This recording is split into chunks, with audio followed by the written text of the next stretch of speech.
ఉపా చట్టం కింద అరెస్ట్ అయ్యి ప్రస్తుతం నెల్లూరు జైల్లో రిమాండ్ ఖైదీగా ఉన్నటువంటి ప్రశ్న రావణ్ అలియాస్ బచ్చలకూరి జోసెఫ్ వ్యవహారం ఇప్పుడు రెండు తెలుగు రాష్ట్రాల్లో సంచలనంగా మారిందని చెప్పుకోవచ్చు. సోషల్ మీడియాలో ప్రభుత్వాలకి వ్యతిరేకంగా మాట్లాడే వారి మీద సాధారణంగా పెట్టేటువంటి ఐటీ చట్టం కేసులు కాకుండా ఏకంగా దేశద్రోహ శక్తులకి వర్తించేటువంటి ఉపా చట్టాన్ని ప్రయోగించడం వెనుక ఒక పెద్ద కథ నడుస్తోందంటున్నారు. గతంలో ఇతని మీద 4-5 సోషల్ మీడియా కేసులు నమోదు అయినప్పటికీ చాలా సులభంగా బెయిల్ అనేది అతనికి ఈజీగా వచ్చేసింది.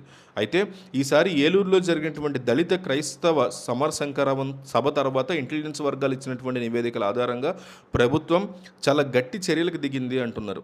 ఈ సభలో పాల్గొని రెచ్చగొట్టేటువంటి వ్యాఖ్యలు చేసిన చాలామంది నాయకులు ప్రస్తుతం అండర్ గ్రౌండ్లోకి వెళ్ళిపోయి బయట ఎక్కడా కనిపించకుండా తిరుగుతున్నారనేటువంటి మాటలు వినిపిస్తున్నాయి.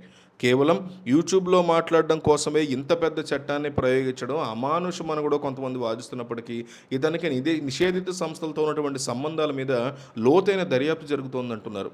రావణ్ యొక్క అరెస్టు వెనక అసలు నిజాలు అబ్జర్వ్ చేస్తే జోసెఫ్ వ్యక్తిగత సామాజిక నేపథ్యానికి సంబంధించి అనేక ఆసక్తికరమైనటువంటి విషయాలు బయటకు వస్తున్నాయి అంటుంది వైసీపీ టీడీపీ. సో జోసెఫ్ భార్య మీడియా ముందుకు వచ్చి అతను కమ్మ కులానికి చెందినవాడిని, అతని అసలు పేరు జోసెఫ్ చౌదరి అని ప్రచారం చేస్తున్న మాటలు కూడా వినిపిస్తున్నాయి. ప్రస్తుతం అధికారంలో ఉన్నటువంటి కీలక నేతలు కూడా అదే సామాజిక వర్గానికి చెందిన వారు కావడంతో బహుశా వారి నుంచి ఏదైనా సానుభూతి ఏమన్నా లభిస్తుందనే ఉద్దేశంతో ఆమె ఈ రకమైనటువంటి వ్యాఖ్యలు చేస్తున్నారా అనే అనుమానాలు కూడా క్లియర్ కట్గా వ్యక్తమవుతున్న పరిస్థితుంది. కానీ పోలీసు రికార్డులు, రిమాండ్ రిపోర్ట్లు ఇవన్నీ పరిశీలిస్తే అతని అసలు ఇంటి పేరు బచ్చలకూరి అని, అతను ఎస్సీ కులానికి చెందినవాడని కూడా స్పష్టంగా వెల్లడైందంటోంది టీడీపీ మీడియా. తెలుగు రాష్ట్రాల్లో ఇంటి పేర్లను బట్టి కులాన్ని గుర్తించేటువంటి సాంప్రదాయం ఉండడంతో బచ్చలకూరి అనేటువంటి పేరు కమ్మ సామాజిక వర్గంలో ఎక్కడా లేదని తేలిపోయింది అంటున్నారు కొందరు. ప్రజాక్షేత్రంలో ఒక ప్రత్యేకమైనటువంటి గుర్తింపు కోసం లేదా రాజకీయ ప్రయోజనాల కోసం కులాల్ని పేరుని మార్చుకుని చౌదరి అనేటువంటి ముసుగు వేసుకున్నాడు అనేటువంటి ఆరోపణలు కూడా వస్తున్నాయి అతని మీద. ఈ కేసులో మరొక ప్రధానమైనటువంటి అంశం ఏంటంటే జోసెఫ్కి నిషేధిత తీవ్రవాద లేదా సాయుధ పోరాట గ్రూపులతో ఉన్నటువంటి సంబంధాల గురించి చెప్తున్నారు.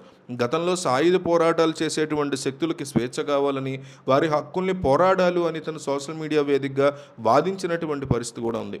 ముఖ్యంగా హిడ్మా లాంటి మోస్ట్ వాంటెడ్ నక్సలైట్ నాయకుడు చనిపోయినప్పుడు వారికి బహిరంగంగా నివాళులు అర్పిస్తూ వీడియోలు చేయడం ఇతనికి చాలా పెద్ద చిక్కును తెచ్చిపెట్టిందని చెప్పుకోవచ్చు. ప్రభుత్వాలు నిషేధించినటువంటి సంస్థలకి సానుభూతిపరుడిగా మారడం వల్లే ఇంటెలిజెన్స్ వర్గాలు ఇతని యొక్క కదలికల మీద నిఘా పెట్టాయని చెప్పుకోవచ్చు. ఈ క్రమంలోనే ప్రముఖ నటుడు ప్రకాష్ రాజ్తో జోసెఫ్ జరిపినటువంటి సంభాషణలకు సంబంధించినటువంటి కొన్ని ఆడియో లీకులు కూడా బయటికి రావడంతో ఎంత కలకలం రేకెత్తిస్తోందంటున్నారు. ప్రకాష్ రాజ్కి గతంలో ఉన్నటువంటి కొన్ని పరిచయాల నేపథ్యంలో వీరిద్దరిని అర్బన్ నక్సల్స్ కోణంలో చూడొచ్చా అనేటువంటి అనుమానాలు కూడా వ్యక్తమవుతున్నాయి. అదే ఇతని విశ్వరూపం అంటున్నారు. ఇంటెలిజెన్స్ వర్గాలు సేకరించినటువంటి ఈ సాక్ష్యాల్ని కోర్టు ముందు వచ్చినప్పుడు అసలు నిజాలు మరిన్ని బయటపడే అవకాశం ఉందంటున్నారు.